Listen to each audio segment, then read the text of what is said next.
कल एक साधक प्रश्न कर रहे थे एकांतिक में, मैं जानता हूं ये नहीं करना चाहिए फिर भी करता हूं, क्यों? दो बातें। पहली बात, तुम में आध्यात्मिक सामर्थ्य खो चुकी है, जान करके भी तुम उसको रोक नहीं सकते क्योंकि बलहीन हो। और दूसरी बात, तुम्हारी सुख बुद्धि उसमें है, जरूर ये कहते हो मुंह से कि नहीं करना चाहिए, पर अंदर है कि इसमें सुख है। इन दो बातों के कारण तुम भ्रष्ट होते रहते हो। तो हमको पहली बात बलवान करनी है कि हमारे अंदर नाम बल आवे, तो दूसरी बात अपने आप हट जाएगी, सुख बुद्धि हट जाएगी। पहले नाम जप करके अपने को बलवान बनाइए। समस्त विकारों को नष्ट करने का मैं तुम्हें एक सरल उपाय बताता हूं। रामकृष्ण परमहंस देव जी, तालियां बजाकर जब नाम कीर्तन जोर जोर से किया जाता है तो जैसे वृक्षों में बैठे हुए पक्षी उड़ जाते हैं, ऐसे हृदय के काम क्रोध आदि नष्ट हो जाते हैं। रामकृष्ण परमहंस देव जी तालियां बजाकर राधा राधा राधा राधा राधा, किसी संगीत की और ज्ञान वृत्ति ना हो तो अपने पास परम संगीत है तालियां बजाकर। तो कह रहे हैं कि जैसे वृक्षों में बैठे हुए पक्षी तालियां उड़ जाते हैं, ऐसे हृदय में बैठे हुए काम क्रोध भाग जाते हैं जब नाम कीर्तन। जब किसी को भी काम आदि वेदना हो तब नाम कीर्तन करके देखना, तो नाम कीर्तन होने ही नहीं देगा काम। देख लेना, उस समय अगर उपदेश भी किया जाए तो तुम्हें अच्छा नहीं लगेगा। कामी समझी में हरि कथा ऊसर बीज बय फल, और अगर आप शुरू कर दिए तो वो टिकेगा नहीं, भाग जाएगा पक्का। बहुत सुंदर उपाय महापुरुषों के हैं। उपासक की उपासना परिपक्व कब मानी जाती है? जब अपने आराध्य देव का नाम लेते ही रोमांच हो जाए, आनंद अश्रु बहने लगे, तब समझना चाहिए कि हमारी उपासना परिपक्व हो रही है। उपास्य देव का नाम लेते ही आंखों में जल आने लगे, अब उसकी उपासना रंग ला रही, राधा कहते आंसू भर जाएं। एक लकड़हारा जंगल की लकड़ी बेच बेचकर बड़े कष्ट पूर्वक अपना जीवन यापन कर रहा था। अकस्मात उस मार्ग से एक सन्यासी जी आ रहे थे।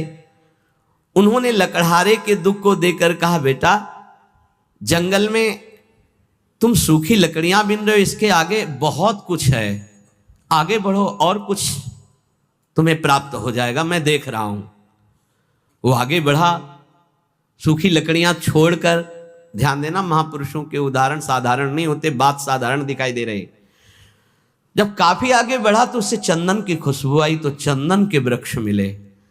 सूखी लकड़ी छोड़कर उसने चंदन की लकड़ी काटी और बाजार में बेचा, अच्छा पैसा आया। फिर शब्द उसके कान में गूंजा कि बेटा और आगे बढ़ो। तो उसने सोचा और आगे अब क्या मिलेगा, तो आगे बढ़ा, क्योंकि उस संत के वचन सत्य सच्चिदानंद से युक्त थे। तो जंगल में उसे एक खान मिली तांबे की, अब तो तांबा बेच करके बहुत, फिर आवाज सुनाई दी और आगे बढ़ो, तो और आगे बढ़ा तो उसे चांदी की खान मिल गई, अब तो बहुत बड़ा धनी हो गया। फिर आवाज आई और आगे बढ़ो, तो आगे बढ़ा तो स्वर्ण की खान मिल गई। बोला आप तो बस यही पूर्णता हो, स्वर्ण ही स्वर्ण। फिर आवाज आई और आगे बढ़ो, तो उसे हीरे की खान मिल गई। अब एक हीरा जीवन भर लकड़ी बेचने वाला लकड़ी बेचता तो उसकी बराबरी नहीं, ऐसे हीरे की खान मिल गई। भावार्थ और अंदर उसका रहस्यार्थ, ये मानो भोगों में फंसा हुआ है। आगे बढ़ आगे बढ़, जैसे जैसे वो अध्यात्म की तरफ बढ़ता है, नाना प्रकार के दिव्य सुख, और आगे बढ़ सिद्धियों के सुख, और आगे बढ़ भावात्मक सुख, शांत सुख, दास्य सुख, वात्सल्य सुख, कांता सुख, सहचर्य, अपूर्ण महामाधुर्य रस में स्थित। हमें जब तक भूमा सुख न मिल जाए तब तक रुकना नहीं, आगे बढ़ते रहना है। अल्प सुखों का भोक्ता भूमा सुख का अधिकारी नहीं होता। यदि संत की बात मानकर लकड़ी बेचना काम बंद न करता तो आगे नहीं बढ़ पाता। आवाज आती रही आगे बढ़, तो फिर चंदन, फिर आगे बढ़ा तांबा, फिर आगे बढ़ा चांदी, फिर सोना, फिर हीरा, अर्थात एक से एक दिव्यताएं, ज्ञान की सुंदर भूमिकाएं, भक्ति की सुंदर दिव्य भूमिकाएं, इनको क्रॉस करते थे। अल्प सुख साधना का मिले उसी में तृप्त हो गया, वो महान सुख को नहीं प्राप्त कर सकता। श्री रामकृष्ण परमहंस जी कहते हैं, लकड़हारे की तरह छोटी सी साधना के सुख को पाकर तृप्ति का अनुभव मत करो। ज्ञान का समुद्र लहरा रहा है आध्यात्मिक क्षेत्र में, और उस ज्ञान के परम धनी बनकर स्वयं भगवत स्वरूप हो जाओगे। देखो, एक छोटे पौधे की रक्षा उसके चारों ओर घेरा बना करके की जाती है, नहीं तो बकरी चर जाएगी। और वही पौधा जब बड़ा हो जाता है, वृक्ष रूप हो जाता है, तो सैकड़ों बकरियों का पेट भर जाएगा, उसकी छाया में रहेंगे, उसका कुछ नहीं बिगड़ेगा। ऐसे ही जब भक्ति का छोटा अंकुर निकले तो कुसंग रूपी बुरी संगति रूपी बकरी से बचना। बकरी का चरा हुआ छोटा पौधा किनगा बहुत ही मुश्किल देता है, क्योंकि डंठल भर रह जाता है, वैसे चुन लेती है।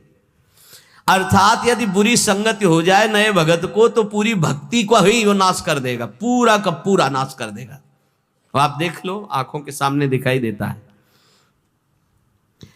जब तुम्हारे हृदय में भक्ति, तो साधु संगति रूपी बाढ़ के अंतर्गत रहना।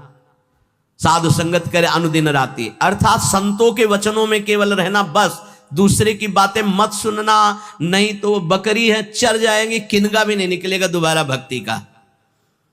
ऐसे कितने उदाहरण जीवन में देखे हैं कि बड़े भाव से चलना चाहते थे, लेकिन भारी कुसंग हो गया, नष्ट हो गए, भारी कुसंग। जब वही भक्ति वृक्ष रूप हो जाएगी तो हजारों लोग नीचे आनंदित होकर विश्राम करेंगे, कुछ फर्क नहीं पड़ता, फिर निंदकों का कोई प्रभाव नहीं पड़ता। पर पहले भक्ति को वृक्ष रूप बढ़ने दो। ये कुवासना में लिप्त भोगी पुरुष, संसारी पुरुषों का संग जहर है। अगर इनका संग हुआ तो भक्ति का पौधा नष्ट हो जाएगा, ध्यान रखना।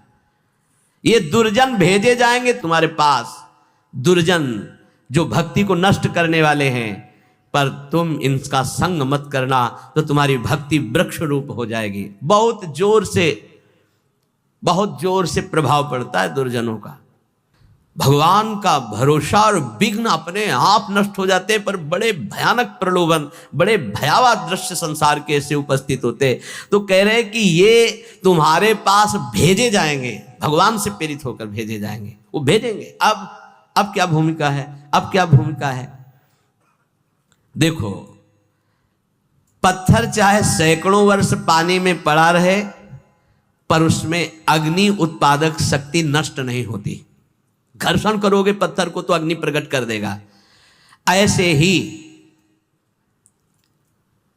भक्त जब अपने हृदय में भगवत चिंतन की रगड़ करता है, तो अनंत जन्मों से हम विषय रूपी पानी में पड़े रहे, लेकिन हमारे अंदर दिव्य शक्ति है, हम उसे जागृत कर सकते हैं। रामकृष्ण परमहंस जी कह रहे हैं, तुम जितना नाम स्मरण करोगे तो तुम्हारे हृदय में घर्षण शक्ति से एक आध्यात्मिक बल प्रकट होगा। जैसे कई बार सत्संग में का अगर ध्यान दिया हो, दो लकड़ियों के घर्षण से जैसे अग्नि प्रकट हो जाती है, ऐसे ही जवान और नाम के घर्षण से आध्यात्मिक शक्ति पर प्रकट होती है। राधा राधा राधा राधा राधा। जैसे सैकड़ों वर्ष पत्थर जल में पड़ा रहे, तो इसका मतलब नहीं कि उसके घर्षण से चिंगारी नहीं होगी। ऐसे ही सैकड़ों जन्मों से मैं विषयों में पड़ा रहा हूं, इसका मतलब ये नहीं कि मेरे अंदर आध्यात्मिक शक्ति उत्पन्न करने की सामर्थ्य नहीं रह गई। मैं भगवान का अंश हूं, आज जागूंगा तो आज मैं परमात्मा प्राप्त हो जाऊंगा। आज हम में वो सामर्थ्य है, हम अपनी सामर्थ्य को जागृत करें। कैसे? नाम जी है जपी जागहि जोगी।